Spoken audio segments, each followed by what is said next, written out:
Oh well, Brian Dustin, Adams. the Bosch prequel is going to be on Yes. MGM What? Plus. That is the Oh, I'm whitest thing you've ever done. so excited about that. You don't understand how much The I Bosch need. prequel.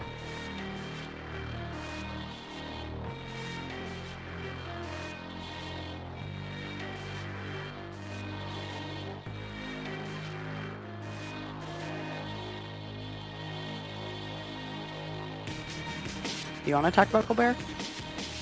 I haven't seen any of it because it was like an insane week, and then I should have watched it this weekend, but I didn't. I don't know. We can talk about Colbert. Only as I never loved Colbert, and I feel bad about it. But Wow. Dustin just hates freedom and freedom of speech and America, seems like. I mean, if I'm being honest. And there we go. Okay. Mm-hmm. I love Stephen Colbert. Yes. As a performer. I love Stephen Colbert as a person. As a person, I thought the Colbert Report was better than the Daily Show. I thought the Colbert Report was one of the most clever things I've ever seen on television. Like, it was so well done and sustained. I thought it was like the kind of conceit that would burn itself out. Like, you would just get sick of this joke blowhard and it would just burn itself out after a season, and it didn't. Like, that was amazing. I was so excited that he was able to take that and move into a platform like this, and I think he held it down well. He didn't need it.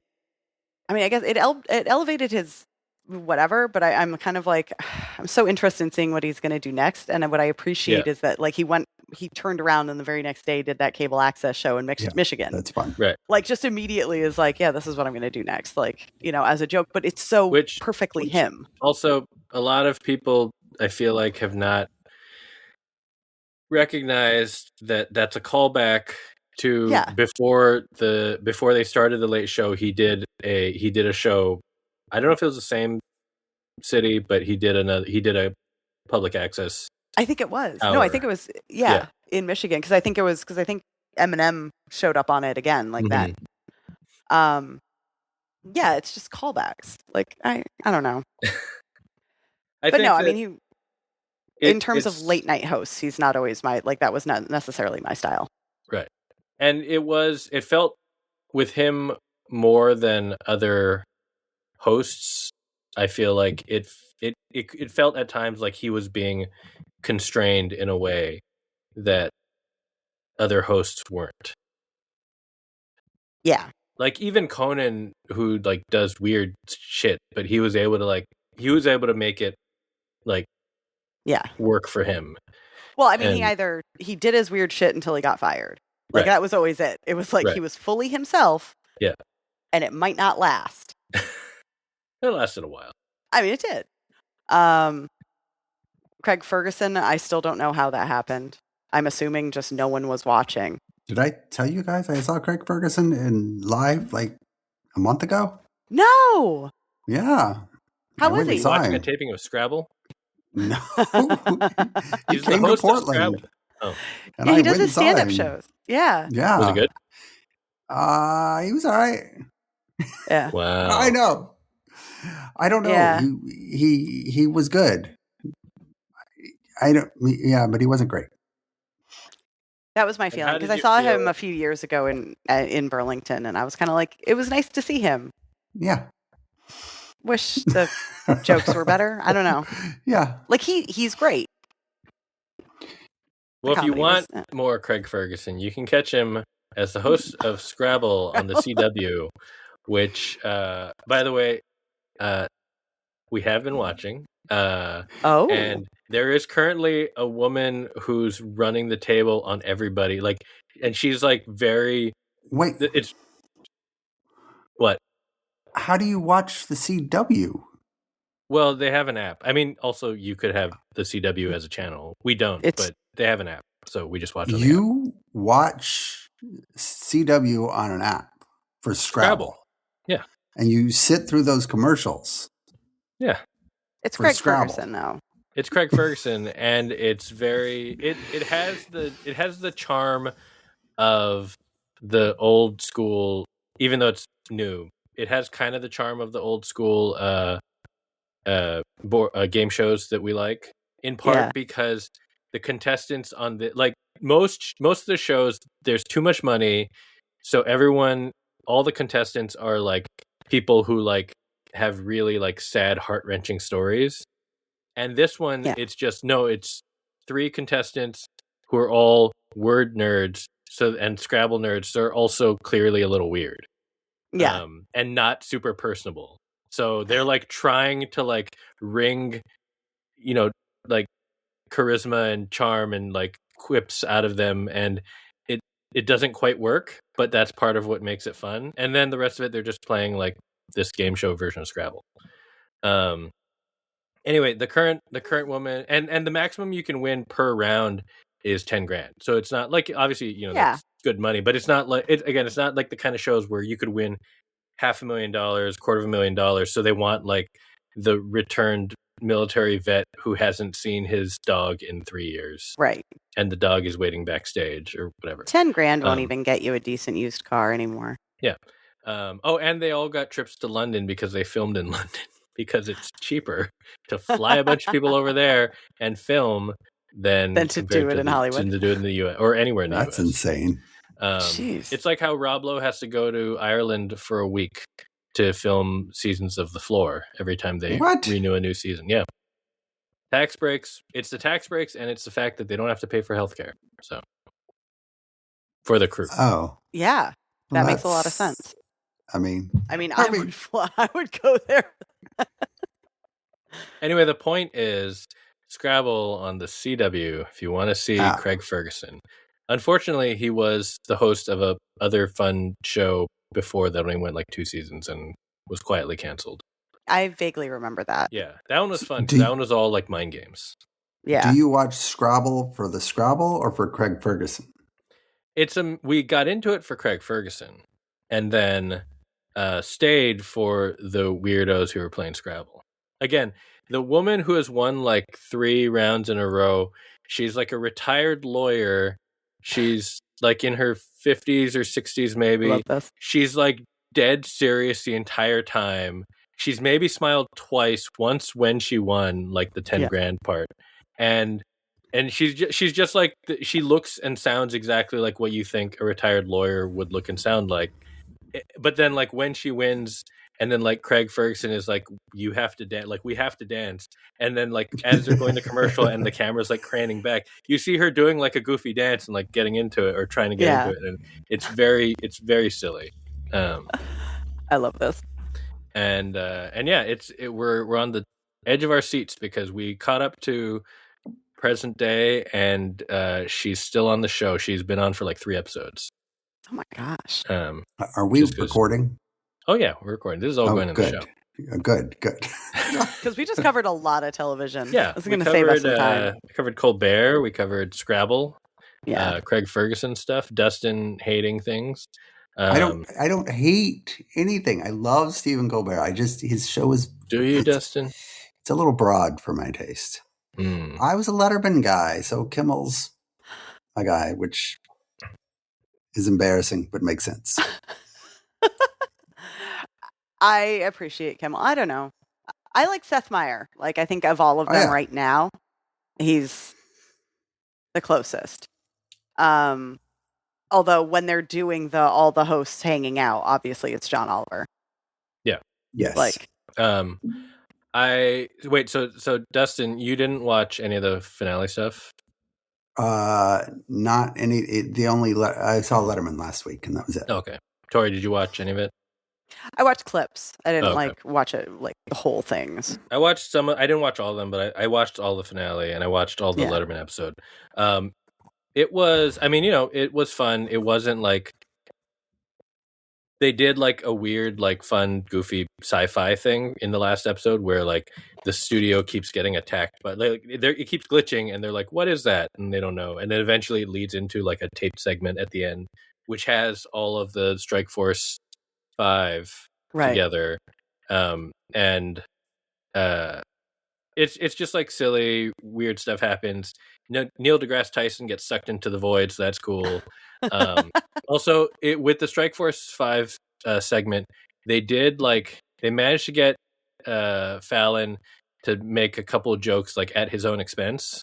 Yeah. So I was like, oh, that's nice. Like they at least got him to to do something, to play up, his inherent flaws. And but yeah, I don't know. It was a nice show. It was still it didn't outside of like that like segment though. It was kind of like they kind of played it like a normal show. Yeah. Up until the last maybe 2 segments. So, but it was fine. They did a lot of music. Paul McCartney again. Yeah. So is Paul McCartney the harbinger of comedy retirement? Because a lot of people are talking about Lorne and his name being on the screen for an extra long amount of time while Paul McCartney played his 3rd song. Is he like the Grim Reaper who shows up for your comedy show when it's time for you to leave? Maybe. I'd be okay with that if it's Lorne. Wow. Dustin hates Lorne Michaels. Wow. I don't hate him, but I just don't understand. It's time. Like, I cannot get a bead on your comedic taste, Dustin, because you just said Colbert is too broad, but you don't like things that are too niche. And you I don't like things that are too weird. And you don't like things that are... That's what I mean by niche. So it can't be broad and it can't be like hyper specific and like weird. It has to, but like you like it to be emotional, but not corny. Mm-hmm. Do you like intellectual comedy? Like what are you looking for? Like what is the platonic ideal? My lane? I don't. Yeah. I don't know. I like Jon Stewart. I like David Letterman. I like Conan. I like those are 3 different things. I know, but I like them all. All right. So you like Colbert's what? Well, you like good. you like the East Coast intellectual comedy. Yeah. Is that what it's called? That's what it feels like. Yeah. Okay. Sure. That's kind of. I mean, they're all different versions of it, but No, that feels accurate. I mean, you do live in Portland, Maine, so that's right. Which is basically very the square, Brooklyn of the Northeast. It is funny how saying I like Jon Stewart is like the squarest thing you could say. Like times that alone made me feel really old. Like, are there any good young comedians? Wow. Who's the best young comedian right now? I mean, I love Mulaney, but that's not young. He's not young. Josh Johnson. Yeah, I like Josh Johnson a lot. Yeah. The part of his superpower is just like how fast he turns. Yes, that's like insane. A news story into an hour on stage. Just riffing. Like it's weird to me to even call it. I mean, I know it's comedy, but it's weird to call it comedy because it just feels like him having like a just stream of consciousness reaction to like the news. So I think he's very talented. I don't particularly like the Kentucky guy. I mean, he's fine in SNL, but I watch a couple of his specials, and he's not very good. Nate Bargatze? Yeah, Bargatze. Who, I think he's from Tennessee. Whatever. Wow. Okay, Mr. Arkansas. Isn't he basically like your people? Yeah. You realize the real East Coast elites lump all of you together.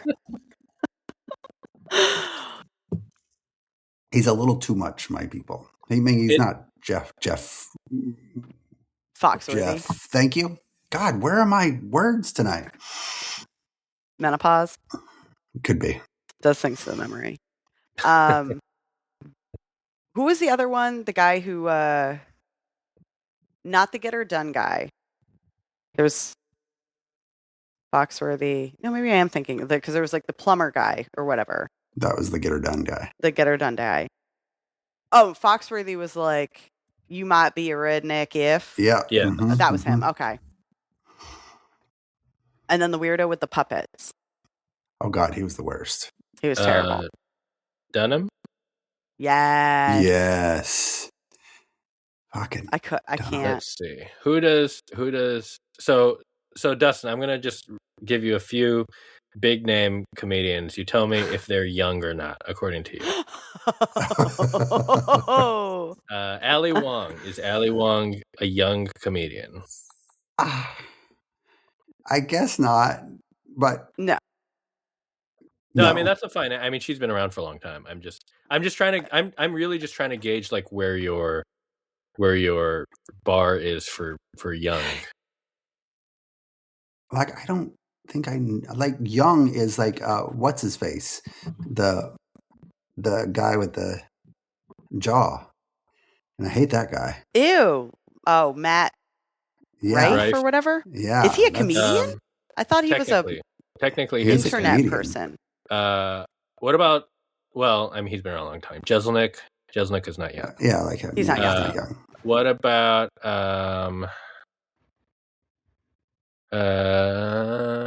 Dan Soder? I barely know who that is. Who is he? Taylor Tomlinson. Oh, youngish. She's been around for a long time. Yeah, but she's hosted. She's like 30. Yeah. Yeah. She feels young because she talks about mental illness a lot, which feels like a very. Would you consider Bo Burnham young? Yes. Okay, I mean, he's young.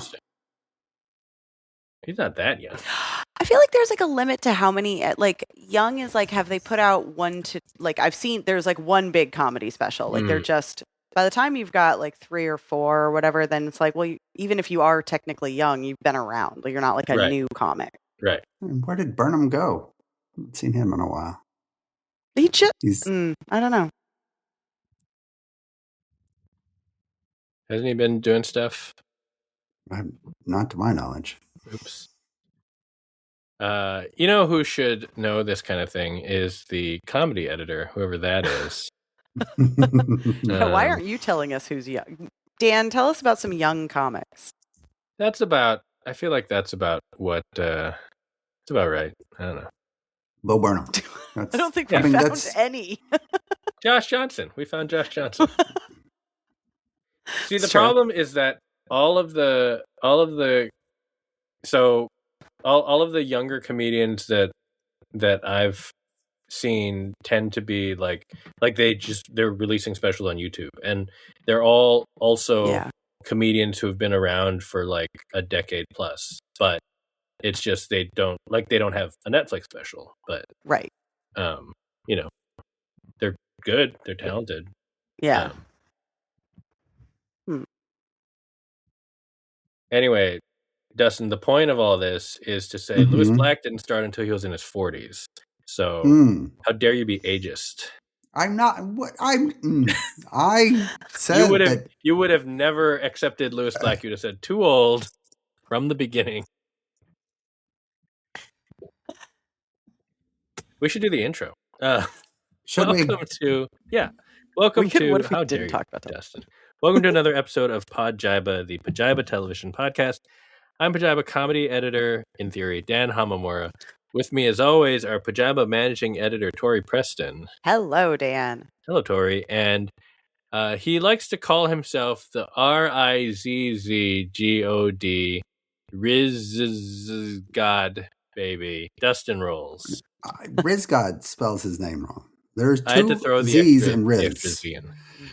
Not the way that he spells it. His name is Rizzo. There aren't 2 Z's in his Rizzo. Yeah. He's not there Anthony should be. Rizzo. Oh. Wait, is the Rizzo from the Muppets got 2 Z's? Yeah. See? That's how you spell it. No, but you can't. I think the human contestant is perhaps at least allowed his own compared to a handheld rat, hand-manipulated rat. The Muppet is the official like you could have said Rizzo from Hairspray. You didn't have to go immediately to, rat. Yes. I wanted to name my dog Rizzo, but it was going to be short for chorizo. I'm still bummed. That would have been 1 Z. It would have, yeah. And then I would call her the dog, the myth, the legend. So how'd you guys feel about that Survivor finale? Wait, before we start, I just want to say, well, Dustin. Okay. If you recall, when they announced the cast, Dustin said, "Why is Aubrey there? No one wants to see her play. She can't win." Well. I think you're gonna have to link to that exact episode because, like, I want to go back and listen to it now. I don't remember. Like, how do you remember what he said? I know he said Queen of the Middle. And she is the queen of the middle. Which is what you have to do to... Apparently. My favorite moment of the finale was... Well, I don't know if it was... I mean, it was watching Rizzo lose, but that was... God, but it was during the final tribal when the jury's all whatever, and Stephanie's, like, not asking a question and being so fucking weird. But when Cirie turns and just, like, calls her on it, like, you know, well... And essentially paints the entire picture of what Aubrey achieved by playing the middle and, like, marrying the old and the new styles and everything. And it's just, it was like, man, once you know where Cirie's head's at, it's like, you know who's going to win. Like, I didn't need the weeks of, like, you know, gossip from the online betting. I didn't need any of that. I didn't need the edit. It was like, I needed Cirie showing exactly who she was rooting for me to be like, well, Cirie's behind her, so she's gonna win. Like, right. Cirie always gets it right. That was a really good move by her. I mean, that was like, kind of the best part of the whole finale. And did they give Aubrey a car? Yes. So they gave her $2 million and a car? That was super weird. So they could break the curse. Because it wasn't tied to anything. It was just, here's a car. Here's a car. It was so odd. That has the logo on it, so get that painted over. And she was so clearly pretending to be excited. She's like, like, it was so I just got $2 million and a car? And an SUV I mean, I'm never going to drive. Yeah. Like, I have $2 million.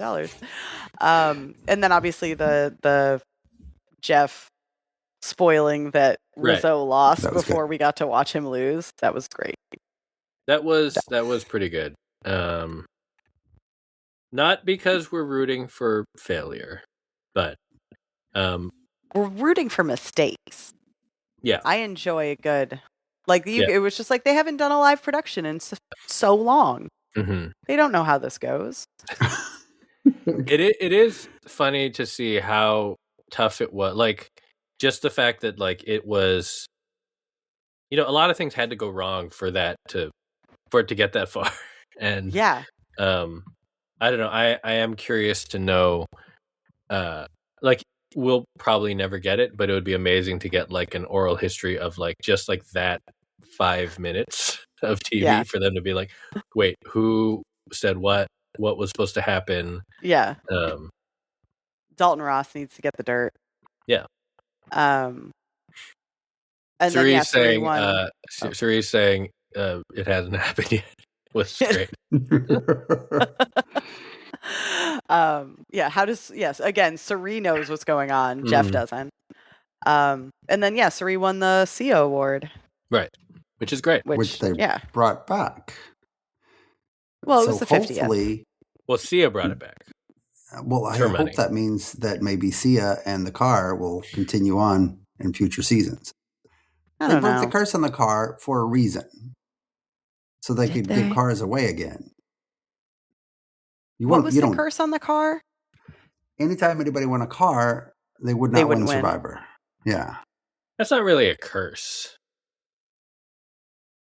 Well, I think I don't know if you win the car, then I guess you think the jury just would be like disinclined to give the car winner the $1 million? Like, that was. I don't know that they've even ever made. I don't have a exhaustive list of who won the car, but I could have absolutely seen Devins winning the car this season. Like, just if they had done it, like, as a part of the normal gameplay, like, he would have been the dude who won and then got voted out the next week. But yeah, I mean, if we want to talk about what happened, I don't know. It basically went the way that it was the way that the edit had shown it was going to go. Yeah. Once Tiff didn't win at 5, she went out. Yeah.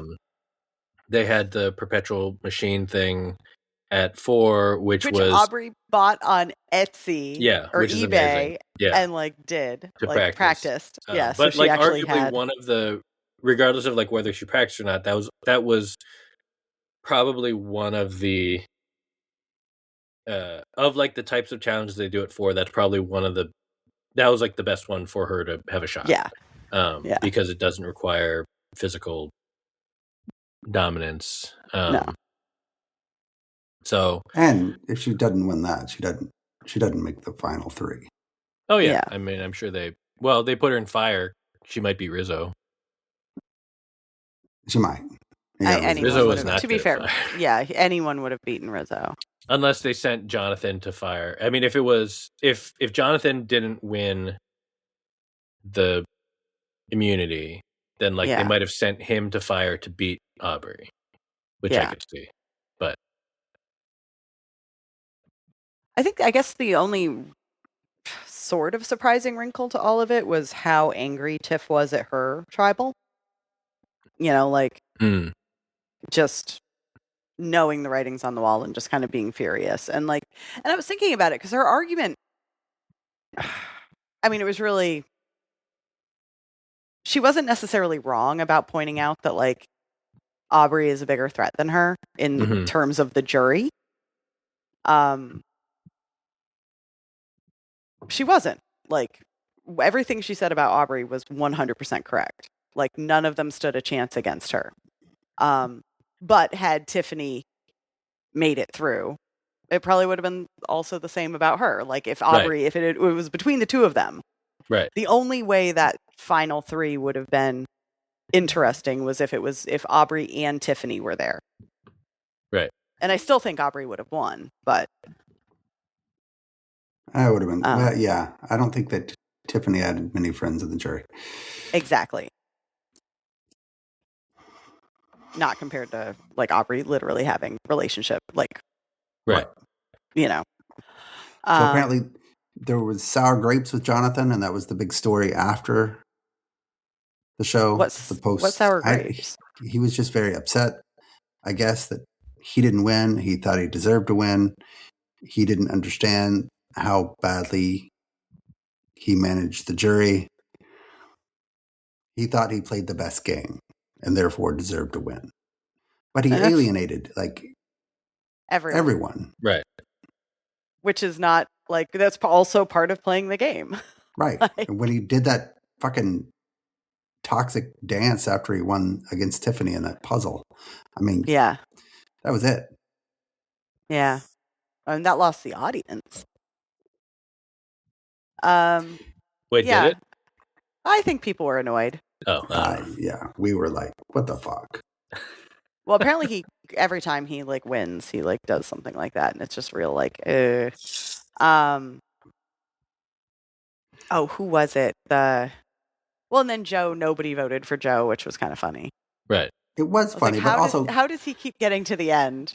I know, but it's like because no one wants him to win. Right. He is the nicest guy, and he proved it again. Is he? Come on, he helped Rizzo with the fire again. And yet everyone is afraid of Joe. Everyone has to tiptoe around him and make sure that they manage his feelings. Well, I think it's not. I think it's just because he's sensitive. He's sensitive judgy. Man. Oh my gosh. All right. He's fine. I love Joe. He didn't deserve to win. No, I think he's probably a very nice person, but he is like... Is he? He's so boring on Survivor. Like, I just don't I do enjoy watching see him. His tall-ass wife on Survivor, though. That would be amazing. Yeah, she was super tall.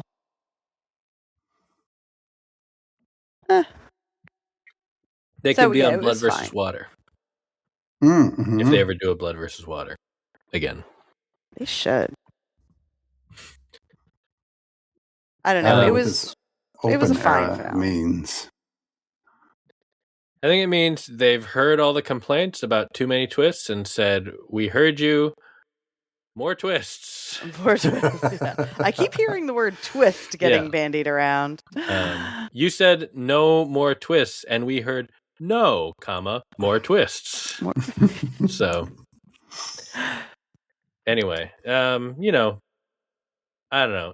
It'll still be fun, but I do wish that they would. It does feel like they're reevaluating in a way that they're kind of like digging in and being like, we're going to make it. We need to keep moving forward rather than saying like, no, what if we like strip some of this away and make it more, make it so that you don't affect the outcome by doing 2 split tribals after merge, which hamstrings people and like prevents them from maneuvering with the plans they've made. Well, it's just it's just so interesting the way they consistently think that that's upping the tension when it's like, no, let 10, 11, however many, how many people are on, like 10 people by the time they do a merge, right? 10 or 12. I mean, they even had more this season because of the big cast. Yeah. Like, I want to see a large group of people go through multiple votes if it takes it. Like, I want, that is the tension, not like, okay, we're going to pad the runtime by making 3 distinct groups vote. I don't know. I just want them to figure out how to change the game to reward the best players. The most social, the most physical, the smartest players, the biggest threats. I don't know that you can, because people know the game well enough to know that like the threats need to be taken out. And so like that's also part of it. But I do appreciate that there are paths to winning for physical, for like challenge beasts and for social players and for the strategists. Like there is a path for everyone if they can navigate it. Dustin, what if I told you that there was a show that handled this problem in a way where even when you're a threat and you're vulnerable, you do have an opportunity to save yourself. And if you're capable of doing that, you could go on like a dominant run to win the game. Are you talking about Big Brother? Big Brother coming back in July, Dustin. How did I know that was Big Brother and Dustin was sitting? But Dustin, it's already there for you. It's coming back. Feeds will be 45 days. You're gonna be very. Are you gonna be a feed guy this year, Dustin? No, I'm not gonna be a feed guy. Are you sure? You're just gonna watch three episodes a week like a normal person. If you watch feeds, you don't have to watch episodes because you already know what happens. The only reason to watch the episode is to see how they did the edit, and then you'll be mad because you'll be like, they completely cut out this person being a jerk. They've completely changed the storyline. The people don't know. I must tell them. I don't think I would save time by watching the feed. I didn't say you'd save time. I'm just saying you wouldn't have to watch the episodes. You just have it on in the background while you're doing, I don't know, whatever you're doing these days.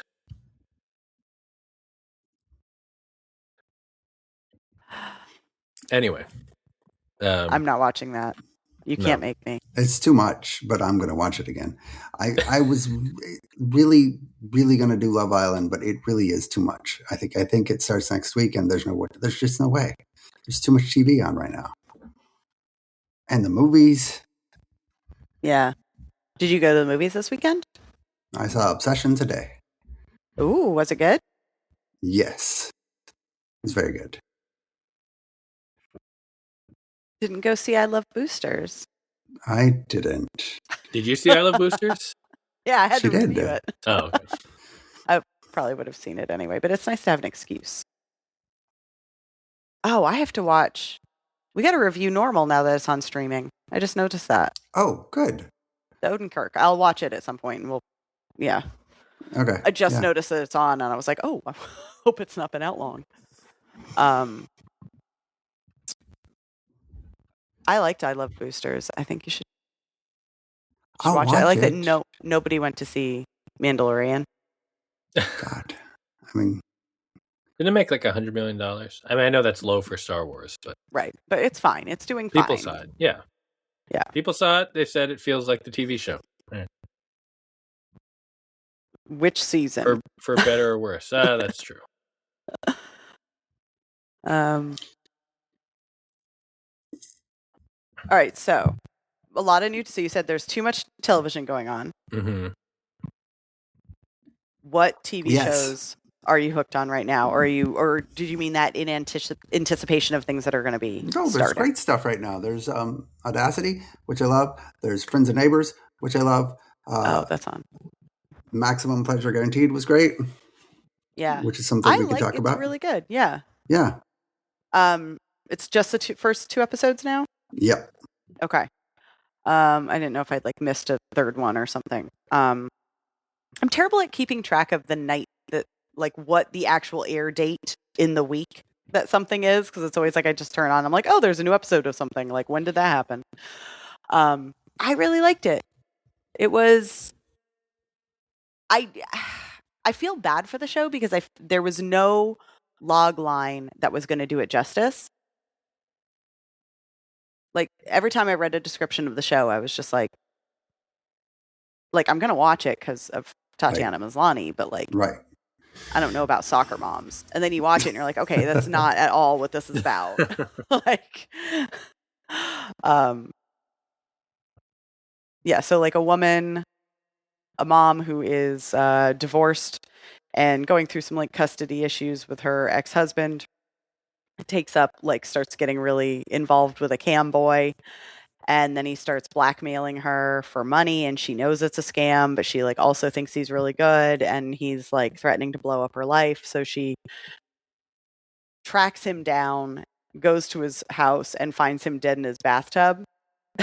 And now it's like, and then she runs away from the scene of the crime. So it's like the police kind of figuring out whether or not, like, how involved she might be in this murder case while she's trying to protect the rest of her life so she can still like see her daughter and have a job. And meanwhile, the person who did kill the guy is figuring out who she is and that she was a witness. So, and it was the cam boy's, I guess, sugar daddy. Like, yeah, seems right. But we don't know why he got killed. Yeah, no, I didn't know what it's about, and the first 20 minutes, I thought it was going to be about Maslany's sex addiction, and I like that show too. But yeah, it's fine that it's not that. Yeah, well, because then so part of it is like to try and appear like she's stable and normal. She like agrees to coach her daughter's like soccer team, and the other coach is played by Raymond Lee. Yes. And it's so that's going to be the couple that like it's going to be their sort of chemistry, like he's the love interest. And I'm so looking forward to that version of the show too, because I love both of their energy, and I think it will be really charming. And it's almost sad that there's going to be this like murder plot going on that's going to be detracting from like the adorable rom-com. It's good to see Raymond Lee again too. Yeah. R.I.P. Quantum Leap. I'm still kind of bummed that ended. Yeah, me too. I'm also still bummed that Prodigal Son ended. There's a lot of like really mediocre shows I was okay, all right, come on. I would say I think Prodigal Son was better than Quantum Leap. Incorrect. This is the fight I'm willing Which mediocre show was better? Should have, yeah. Which is a more tragic loss to television. Although Prodigal Son, I see, is popping up on Netflix all the time. Like in the top 10, it'll like hover. It'll blip in and out. Yeah. Yeah. They should give it another go. I'm sure nobody's busy. Probably not. No. Oh yeah, Michael Sheen was in that. Well, Michael Sheen is. Well, yeah, that was what made it so great. Yeah. because he was in it at the same time. Because it was like, I mean, it shot during the pandemic, and so there's a whole bit on stage where they're giving him shit about how like nobody in the U.S. knows who he is. He's not famous enough, and I'm like, okay, but he's literally on network television right now. Like, it's funny because it was like clearly lines written by British writers who like don't understand that like, no, he's on Fox, and yet also still weirdly accurate. That oh yeah, nobody knew who people he was. Don't know who he is. Yeah. Anyway, so yeah, maximum pleasure guaranteed. I like that. Me too. Dan hasn't seen it yet because he's watching Scrabble on the CW. That's right. You know what? Scrabble on the CW app doesn't cost $12 a month or whatever. It just costs. It's free and just costs a little bit of your soul every time you clock in. I just hate that I pay $12 a month or $17 a month and I still get ads. Not on Apple though, right? They don't. No, not on Apple. On other things. I can't handle the ads. But I'm not going to pay to get rid of them. I'm already paying. I know. Our system is broken. Peacock for like 2 weeks with the ads, and I couldn't stomach it. And then you have to $17 for Peacock, and it's like there's like 2 shows. There was like SNL. Wait, there's nothing now, right? I can quit it. You can quit it. Oh shit. Are you not watching, or did it end? The Miniature Wife or whatever? That's Peacock. No, I didn't watch that. Oh, okay. Or MIA, which I heard was good. Oh yeah, that's also Peacock. I think I have to quit Paramount now that Survivor's done. No, Dutton Ranch. What is wrong with you, Tori? It's not really a Tori show. I was never going to watch that. I've never seen a single show. And she doesn't need to watch Big Brother. Never seen a Sheridan project. I have not seen the movies. I have not seen the shows. I haven't seen the spinoffs. I haven't seen anything. I have seen ads.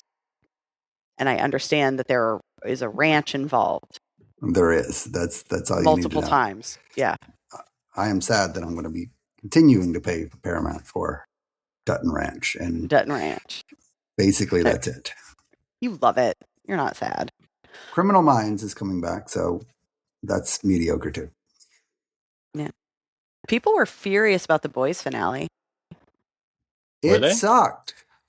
Did it? I was like, it's fine. It seemed like a fine finale. Like it did. I don't know. Did it suck? I just couldn't. I'm not saying it was. I didn't think it was great, but I'm like, it didn't feel like it. I didn't. It felt weird to me to have even enough passion to be like it sucked. I was like, I don't know. It was fine. Sort of. I kind of. The people who needed to die died, and like, yeah. I didn't want them to kill Homelander. I thought taking away his power was enough. Why? Because taking away his power and making him live like that would have been so much more satisfying. It would have, but isn't there like a way to get powers again? Probably. But if Butcher had spared him, then it would have been that if Butcher showed mercy, then it would have been harder to kill Butcher off, and both of them needed to die. I do agree that Butcher needed to die, yeah. So, this Vought universe, is that going to be... Vought Rising? Whatever? Yeah, is that going to be... What's his face? The prequel, yeah, it's Jensen Ackles. Oh, it's a prequel. And Aya Cash. Yeah. And Aya Cash, okay. So they're bringing back her character. Yeah, they showed a trailer. The trailer looks okay.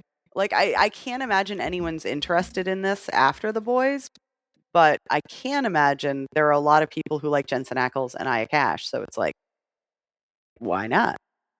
I'll watch it for that, even though I'm tired of The Boys. Exactly. I do not care about the universe, but I will watch them. So that's where we're at. Did you catch up on From? I did. Did you see the weird, creepy doll, Kool-Aid Manning through the wall? Yes. It was real dumb, wasn't it? It was dumb. It did not. It did not make me like From anymore. But it was something. It was something. I was so torn when I watched it because I was like, this is the dumbest thing I've ever seen. But also, good on them for just doing something, taking a swing, being real fucking dumb. It was so weird. 2 episodes to work up to that fucking acid trip, and that was dumb as rocks. Well, God, that show. I mean, so I it's get interesting. what they're doing, but yeah. I mean, yeah, like I get what they're doing. I think we're gonna start rewatching the show from the beginning because there's a bunch of like. Why would you do that to yourself? Because Juan didn't watch it consistently, and he's getting into it, and he's like, I need to understand because he's also fallen down the Reddit rabbit hole of all the From theories. And the show is much more interesting if you're following the theories because it like there is the possibility that a lot of the stuff is connected to shit from like the first and second season that most of us have forgotten. But it actually maybe I'm not saying the dolls will be justified. The dolls were hilarious and bad. But something.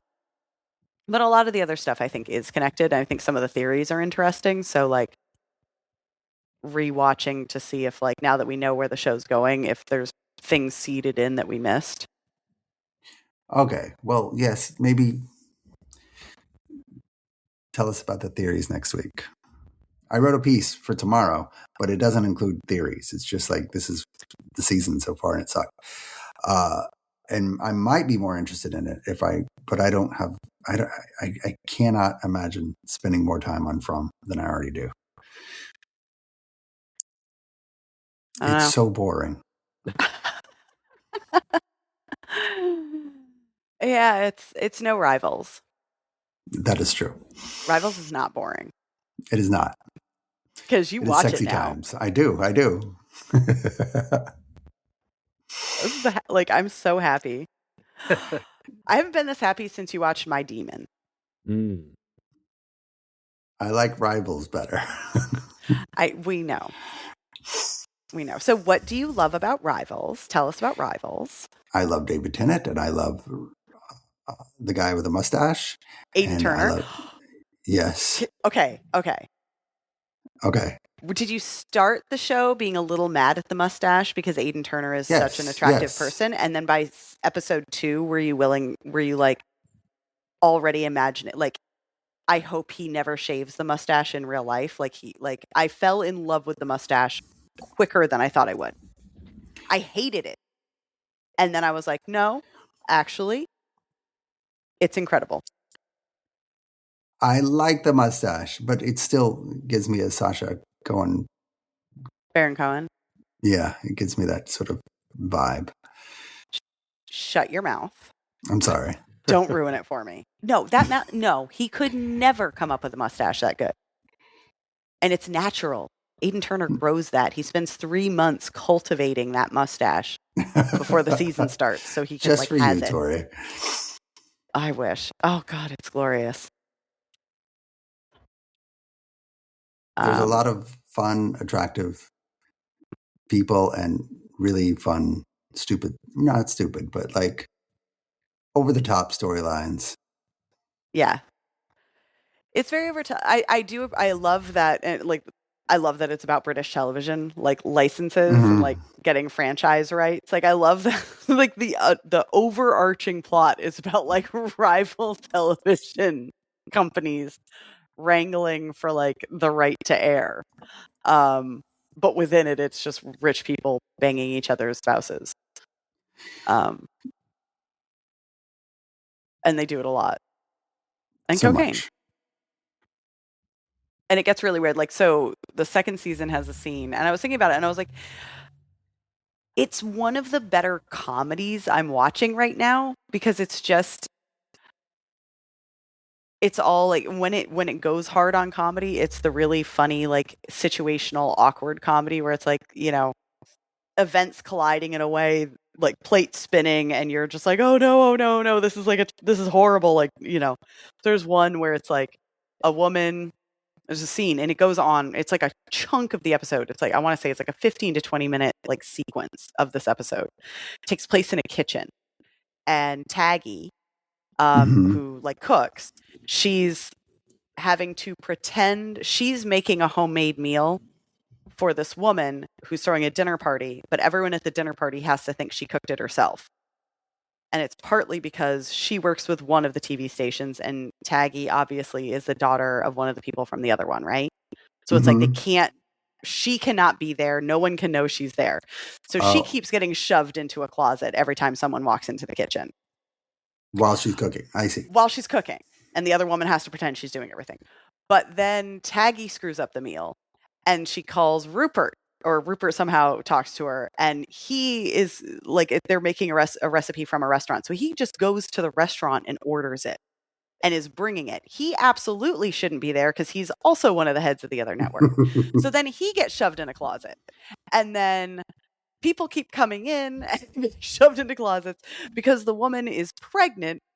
And every guy who hears the rumor thinks it's his, and this is like where it was funny for me because I forgot how many different characters she had sex with in the previous season. So I was like, I genuinely, like, I wouldn't know who the dad is. And they're all independently getting shoved into closets. Like, you kind of forget how many like spare rooms are around, and then another woman's here and hears that these people had sex, and it was like, I mean, it's terrible. All the secrets coming out because people are just shoved into closets. Pure farce. Sexy farce. Sexy farce. And it went on for so long. And it was just a brilliant, sounds brilliantly written. Like an amazing, sexy episode of Frasier. Kind of. With British accents. Yeah. I love the show. I'm so glad you're watching it. Dan, when are you going to watch it? I mean, honestly, I'm not going to lie. Saying that it's British sexy Frasier is weirdly compelling. Right? Yeah. I do feel like you are setting him up for disappointment. Probably. I do want to watch it. I just... won't. No, I would like to, but there's only so much time in the day, Dustin, you know. But you did say you're caught up on Scrabble. I am caught up on Scrabble, yes. So that'll free up some time. And Survivor did just end, so there is a little bit of there's a little bit of time in the little runway before Big Brother. Yeah. I'm sure there's a Traitors somewhere you can find. Oh, no, we're behind on Traitors, but we will always be behind on Traitors. So. Well, because we haven't finished season 4 of Sweden, and we can't go to season 5 of Sweden until season 4 of Sweden is completed. The Swedes are too trusting, Dustin. The Traitors keep winning because they end up just like everyone's like, no, I don't think any of them are traitors. And then there were like 3 traitors. Yeah. Are the Swedes devastated by that? No, they're all, well, it's also a celebrity version, so they all seem to be like, they're all like, well, this has been a fun game. Yeah, like this is fine. Do you know any of the celebrities? No. Oh, okay.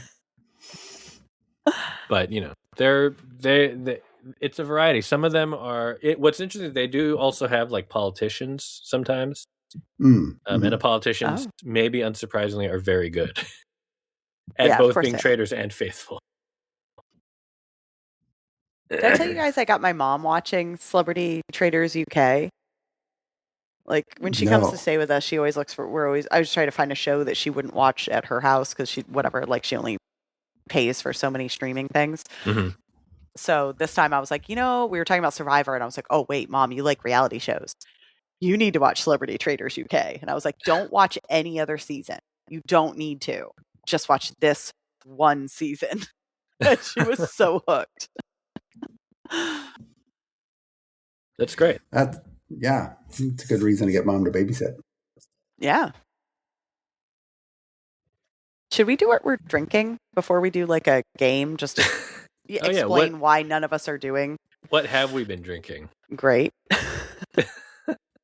What are you drinking, I've been drinking Sapporo Japanese beer because it's what I have. It's fun. But as Dustin pointed out, it's brewed in America. That's true. I am drinking beer. Lemonade and aviation gin because I ran out of vodka and I found that gin. I didn't have anything else. Do you like know why. Gin? No, I didn't think so, but it's pretty good. It feels like it needs some mint, but otherwise it's all right. Yeah. I bought a bottle of new something from, it was, I believe, $5.99 at Trader Joe's. Oh. And I would say that price is ludicrously low. Not because it's amazing, but just because so it's Seco Tropical, a passion fruit orange guava juice mixed with sparkling wine. So it's essentially like that sounds pretty good. Sort of a wine cocktail in a bottle, like it's all done. But I'm like, $6 is cheaper than a carton of that juice would be, and I feel like cheaper than a bottle of sparkling wine. So how are you charging that for both? And it's pretty good. I will say, like the alcohol, because it's juice is added, so it's like 8% rather than like a normal wine alcohol percentage. So in an ideal world, I would buy a bottle of this and then buy another bottle of sparkling wine and like add it on top. But I don't. So I'm almost halfway through the bottle. Good for you. It goes down really nice. If it was not like 50 degrees here, it would be a lot better. Like on a hot day, it's great. Right now, I'm just, Dan, what is this game you have us playing? So both of you made your lists, right? No. I was supposed to make a list. I thought I just had to remember when I was. Yeah, you just told us to remember those. Oh, all right. Winners. Well, it'll be less. It'll be more.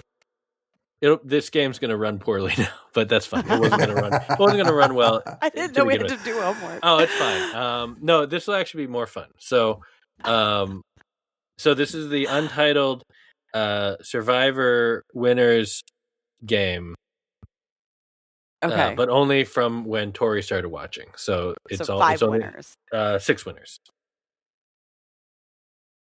Yeah. Don't worry, I have the list. I have the list of winners. You literally have them. Okay. Yeah. So it's just from when Tori started watching. So the winners from that season forward are Dee, Kenzie, Rachel. Oh right, yeah. Kyle. Yeah. Savannah, and now Aubrey. Okay. So the way that this game works is we're gonna rank these winners, like just based on like where you think like who was the most deserving, who was the least deserving. And your answers will be graded against the correct answer, which is my list. Oh. So. Okay. So we should go from. I think we should go from the bottom, maybe. The bottom. That feels better. So okay. So if you have a sense like of the 6, either of you can go first. Which one do you think is the least best of the 6? Least best. Oh my gosh. Okay. I would go Kenzie. Yeah. Same. Interesting. Do you have any reasoning for it? I'm just curious. I thought she was good, for me at least, but I think that her season, it was just that Charlie was more deserving. Mm-hmm. I felt. Yeah. She got the sympathy vote. It wasn't that she played well, but also benefited from, I think, a sort of sympathy vote. All right. That's well reasoned. You're both wrong. Of course. Oh. Number 6 is Savannah, who should not have made it nearly as far, should not have won. Weak cast. I might Terrible actually. Season. But do you have Kenzie as 5 then? Well, we'll see when we get to 5. Okay, because I would put like for me, Savannah and Kenzie are like waffling. I mean, you can use whichever name you want to answer. So, like, I'm not saying like because you've used Kenzie, you can like it's not like locked in there. You can, if you think Kenzie fits somewhere else. Well, now that you know Kenzie fits somewhere else, you could use her somewhere else. Switch it around. I do have my ranking now. Oh, okay. Yeah. So I wrote it down really quick. Oh, damn it! So I couldn't cheat, and I do have Savannah as second to last. All right. Well, both of you got number 6 wrong. That's okay. Okay. Number 5. So who do you think is second worst? Savannah. Tori? Yeah. Well, no, because now I'm kind of convinced to put Savannah as worst and put Kenzie as second worst. Because I liked Kenzie more than Savannah. Yeah. Tori is correct. Dustin is wrong. Okay. All right. I gave you the answer. I know, it was obvious. All right, Tori has 1 point. Okay. Third, so this is number 4 out of the 6. Okay. My number 4 is D. Interesting. That's Tori. My number 4 is Aubrey. Oh. Tori is correct. Aubrey is number 4. I knew it. She is the most middle of middle. She's the middle. She's the middle. Huh. She's the middle. So wow, Tori is running away with this game. Look, Aubrey, I love that Aubrey won. She absolutely is like the epitome of the middle. Yeah. But she was a of perfect season 50 win. Yeah. But all right. So we've gotten those 3 out of the way. Number 3. You want to go first, Dustin? I have Rachel. I would put D. You're both wrong. It's Kyle. Yeah. No. Yes. No. All right. Can we just skip the every seat? Can I just? Oh, this is so. Okay, go. Fine. Wait, what? You want to just give your last ones, whatever? No, because it's driving me nuts. Because I'm like, I was stuck. Doesn't matter. Tell me your reasoning. Kyle, number 3. Kyle is a worthy and deserving champion. However, his game was heavily reliant on Camilla. I don't disagree. That's actually why I put him at number 2, because I thought their partnership was fascinating. And when you compare it to D, where her game was so reliant on the secret partnership with Austin, right? But she backstabbed him, right? And I really appreciated the way that Kyle and Camilla, like, his win was built on her, but like it made it more satisfying because they were like really working together on it. Mm-hmm, mm-hmm. That's fair. That's a fair point. Because I would say that for me, correctly, the fact that D backstabbed Austin makes her win more singular and more like about her game rather than Kyle's. It made it a great look. I love anytime someone's heart gets broken on live television, and that was wonderful. I'm not saying her finale was great because of that. It is a purely biased, sentimental thing. I loved Kyle and Camilla as a duo, and I loved the way they worked together. And so that made me put them. That's fair. D and Kyle, like physically, like in terms of actual like challenge, whatever. I think they were pretty equal. And you can tell where this is going. Number 2. Number 2, I have Aubrey. Dustin is wrong again. I put Kyle at 2. So all right. That's fair. Number 2 is D. Okay, so we were okay. I think that they were equivalent. So I can see your argument. I can give you a half point for that. So you're up 2.5 to 0. I love when we play games. We need to do this more often. It does look like Tori has the correct number 1 answer, which is Rachel. It's Rachel. Wait, Dustin, who did you put number 1? Kyle. Oh, I'll tell you why I put Kyle number 1. Okay. It's not. He had a great winning season with Camilla, but it was really on top of that. I really thought he could have won Survivor 50 had he not gone out. He was playing so well, had so many alliances, and was well liked by so many people. I think it is a shame. It's not about their other seasons, Justin. It's just about their winter season. But it does make him a better player. You didn't say it was about their winning season. You also can't project. You can't project. You don't know how far. He got kicked out so early. Mm-hmm.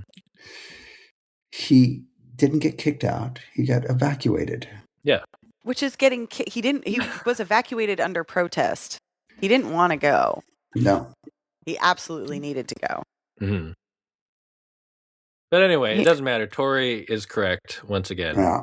Rachel. How could you not put Rachel at number 1? Come on. I mean, she had the best move of all. She had the most complete game. She had the best move. She did it with almost no support the whole time. Yeah. If you're looking at vote, she had the most dominant vote. Yeah. because she came the closest to sweeping. How Sam got 1 vote, I don't know, whatever, sympathy vote, that's fine. But yeah, it's like she came in as like the nerdy archetype, but then was also capable in challenges and was also good socially and was also good. Like she ended up being a very dominant player. Yeah. And considering she was an underdog like the entire time, the only thing I'll say about her game is that one advantage or idol that she found where it very much felt like, oh, I feel like the producers may have like tipped the scale slightly, like made sure that the clue was hidden in her food at the. I remember that, yeah. You know, where you're like, how did she manage to like? Right. But that's the only thing I'll say. Like, felt like it might have been a slight manipulation because she was so good. But everything else, I was like, no, she nailed it. Fine. Anyway, that's the game. Tori wins 3.5-0. So, Dustin, again, you were told that you could change answers once you knew what was wrong. But no, I wanted to write my answers down and stick with them because I'm an honest player. And that is why, like Joe, you got 0. Why it's tedious playing with you. Anyway, the duck is quack. That's the show. There's no prize unless Tori. Do you have a rant, or do you want to force Dustin to watch something? I don't know. We can. No. He's already watching Rivals. I'm not. Oh, okay. I'm not pushing my luck. I could force you to watch it. Well, that's not how this works. That seems unsporting. I will commit to watching the first. I have to start season 1, obviously. So I will commit to watching the first episode by next week. Watch it with Tracy. Dip my toe into it. So you got to watch it with Tracy, though. All right, I will do my best. Okay. At least we don't have any more Scrabble right now. What? Unless he forgets. I'm not going to forget. He often does. There's just not a lot of time for TV. There's not as much as there used to be. You know. Sad, but that makes it tougher. Well, I love this, and I hope we do more games because it always makes me happy. I just have to remember to make up a dumb game. But anyway, that's the show. We will be back next week unless something happens. But, most of the time we're back. So have a good night. Good night, everybody. Good night, everybody.